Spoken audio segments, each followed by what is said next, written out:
ይስጥልን እንዴት ውላችኋል? ተወዳጅ አዲስ መዝናኛ ፕሮግራሞችን በቀጥታ ስርጭት ያያችሁ ስለሆነ እናመሰግናለን። አሁን ደግሞ ሰዓቱ አዲስ ማዕድ ነው። በዚህ ፕሮግራም ደግሞ በወቅቱና በሳምንቱ የተከናወኑ አዳዲስ መረጃዎችን ኪነጥበባዊ ጉዳዮችን እንዳስሳለን። ለዚህ ደግሞ እኔ ህሊና ፍቃዱ ተዘጋጅቻለሁ። ለጥቂት ደቂቃዎች አብረን እንቆያለን ማለት ነው። በያላችሁበት መልካም ሰንበት ይሁንላችሁ። የታደሉ ሳሎኖች ትውልድ ይታነጽባቸዋል፣ ሀገር ይገነባባቸዋል፣ አንድነት ህብረት ይሰበክባቸዋል፣ ስርዓት ይታነጽባቸዋል፣ ባህልም ይከበርባቸዋል።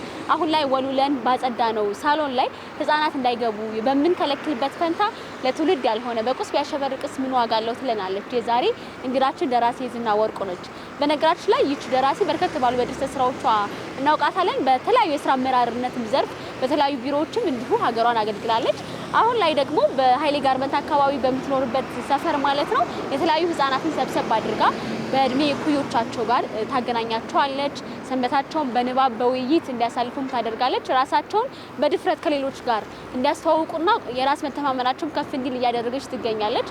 በነገራችን ላይ ይህች ደራሲ በአሁኑ ሰዓት ላይ 10ኛ ዓመቱን እንደዚህ ያለውን ዝግጅት እያከበረች ትገኛለች። እኛም ወደ ስፍራው ጎራ እንላለን። አብረን እንቆይ።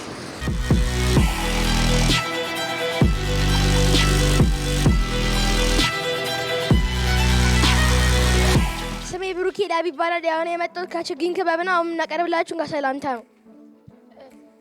ስሜ ሚካኤል አዳና ይባላል። የመጣሁት ከችግኝ ክበብ ነው። እንካ ሰላምታ በምንታ በላም ምን አለ በላም ሀገራችን ይኑሩ ፍቅርና ሰላም። እንካ ሰላምታ በምንታ በወተት ምን አለ በወተት ጠንክረን እንማር ለተሻለ ውጤት። ችግኝ ልጅነቴ ችግኝ ልጅን ኑሪ ለምልመሽ ኑሪ ለምልመሽ ኑሪ ለምልመሽ ኑሪ ለምልመሽ አስተምራኛለች ልጅ አብታ። የዝና ወርቁ እባላለሁ።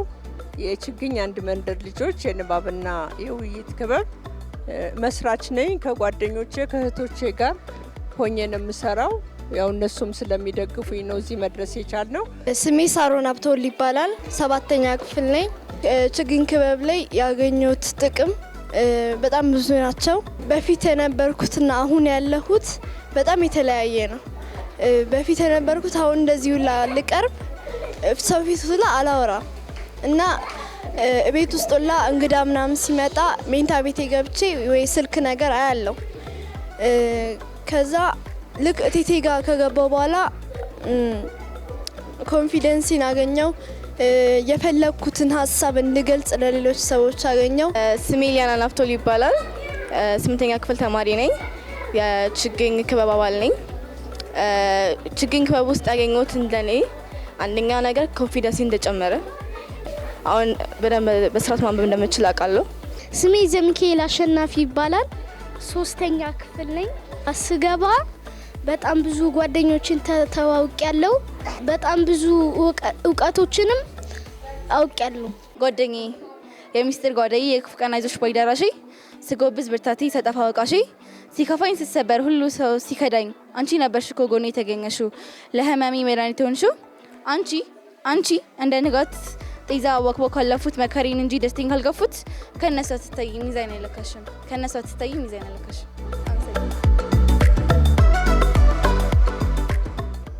በግለሰብ ነው የሚካሄደው እና እንደ ግለሰብ እኔ ይህን ያህል መጓዟም ጎበዝ ናት እውነት ለመናገር። ምክንያቱም በአንድ ደሞዟ በጥሮታ የምታገኘውን ገንዘብ ብቻ ይዛ ማከራየት የሚገባትን ቤት ትታ ለአካባቢ ልጆች ዘወትር ቅዳሜ እሁድ ከ7 ተኩል እስከ 11 ሰዓት ተኩል እያበላች እያጠጣች እኔ እንደ ሰው ከባ ነው። ምስራቅ ተረፈ እባላለሁ። የኢትዮጵያ ግጥም በጃዝ ፕሮግራም አዘጋጅ ነኝ። ዛሬ እዚህ ስለተገኘው ደስ ብሎኛል። ምክንያቱም ሀገር ከሚሰራበት መንደር መጥቻለሁና በእውነት በጣም ኮርቻለሁ። ይዝዬ በርካቶች እንዲህ ያሉ ነገሮች ለማድረግ ይሞክራሉ፣ ግን አንዳንዴ ላይ ይሳካ ይችላል።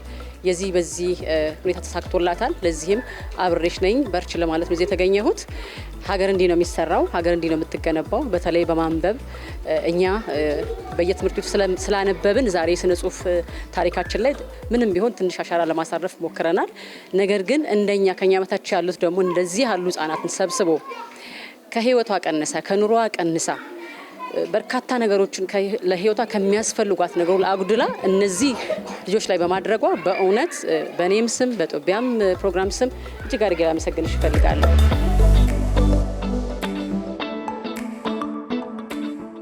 ዋናው ዓላማው ልጆች በአሁኑ ጊዜ በብዙ ነገር ይዋከባሉ። የዲጂታል ጉዳይ አለ፣ በጣም ወስዷቸዋል እነሱ።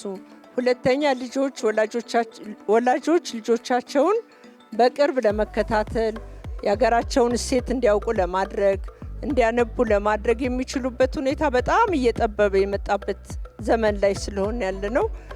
ወደው አይደለም ወላጆች፣ በጣም ከባድ ጊዜ ላይ ነው። ጊዜ ጠባብ ነው። ስለዚህ እኔ ደግሞ ያው ብዙ ዘመን ኖር ያለሁኝ እግዚአብሔር ይመስገን። ከዛ በጥሮታዊ ዘመን ደግሞ እነዚህን ልጆች ለማብቃት ወላጆችን ለመደገፍ ይህንን ስራ ጀምሬ እየሰራው ነው። ለኔ ትልቅ ድጋፍ ማለት ለኔ ገንዘብ መርዳት ለኔ ምን ማድረግ አይደለም።